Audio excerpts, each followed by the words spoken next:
How to trade options flow using Tradytics or Tradytics is the topic of this video. We're going to walk through each detail of this bearish put option trade in RIVN. I made a lot of money very quickly, but I'm also going to reveal the huge mistake I made with this trade that left a lot of money on the table.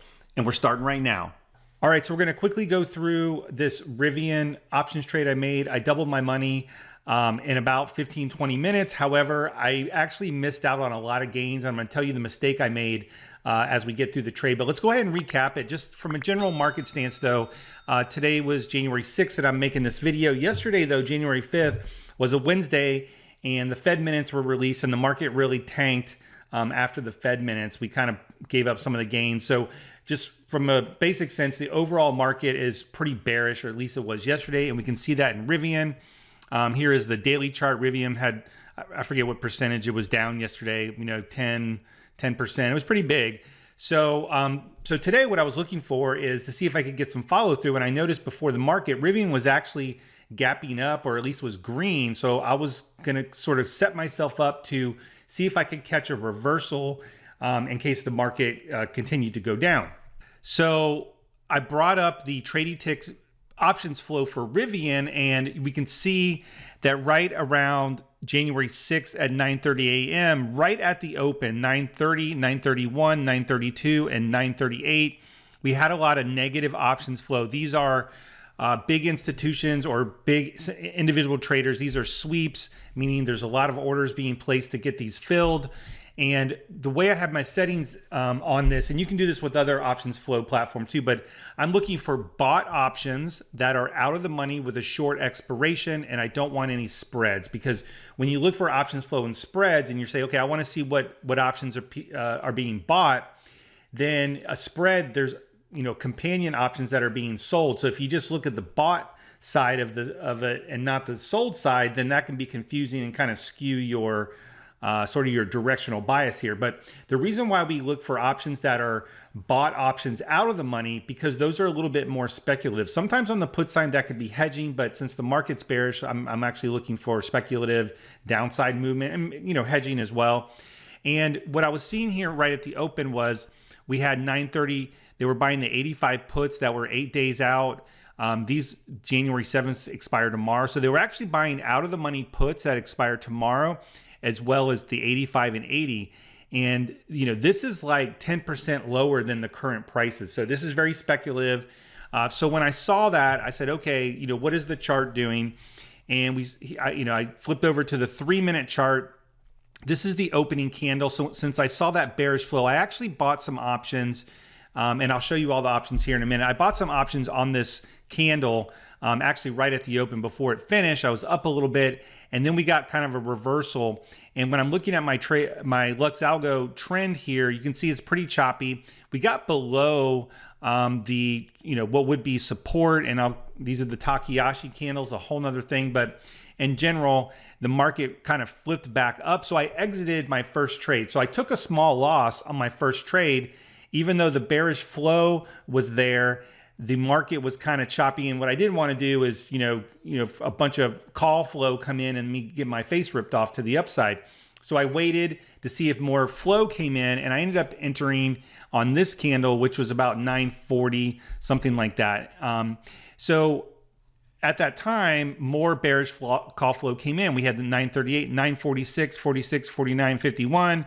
And we had more out of the money puts. And yet now you can see what they're buying here are out of the money puts, same, either 1 day out, 8 days out, but they're actually buying lower at the 80 strike. So at the time, RIVN was trading for, let's call it 90 bucks, but they're buying $80 puts that expire in a day and that expire in a week. So think about that. That's like a 10% drop. Not to say that it will always get there.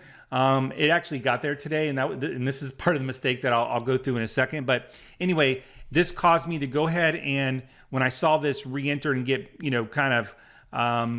get rejected here at this previous resistance, I went ahead and re-entered my trade, and I actually went options a little bit lower. I went with the 80s.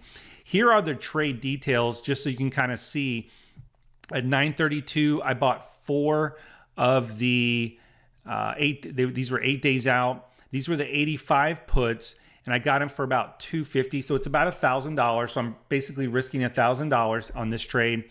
And when the market kind of flipped back up, I ended up closing them for $2.40. So I took a small loss. You know, it's not very much. It's like 30 bucks or something like that. And then when I re-entered, I went with the 80 puts, and I bought 10 this time. This is a little bit more than $1,000 because these were $1.28. I think was what I was filled at. So, you know, let's call it $1,200 ish. And then as the market started to fall, let's come down here. This is the entry. It started to fall, and you can't really see it in this picture, but I started to get a green candle. I thought, okay, well, maybe we bounce, and you know, then I can maybe re-enter. So here's the mistake that I made here. I did started to scale out on the way down. So if we go back to the option trade, I sold two a few minutes later for 205, and then at 232 I was up at basically 100% gain. So I went ahead and closed two more. Remember, I had 10 contracts. Here's the mistake I made.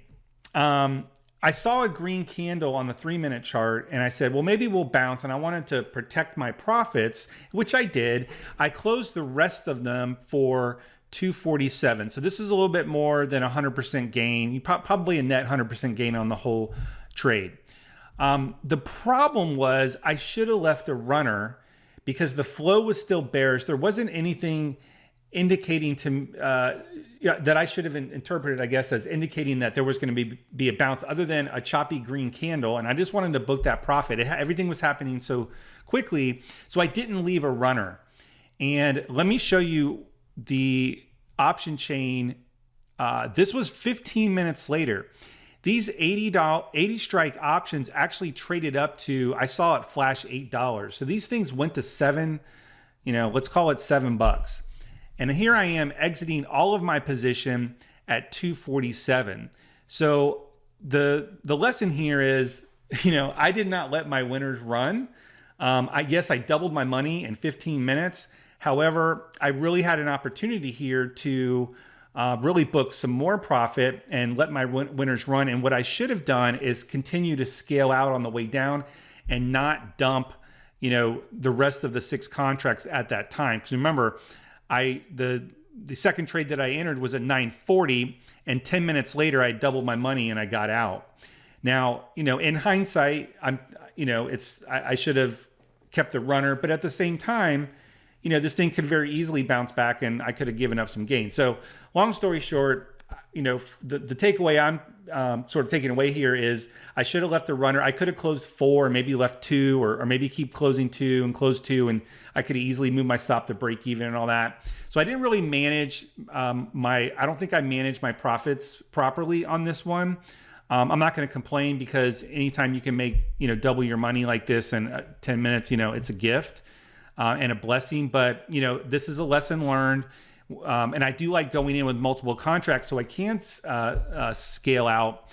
But when these things went from $1.25 up to $7 something, that's 700% gain really in about 30 minutes.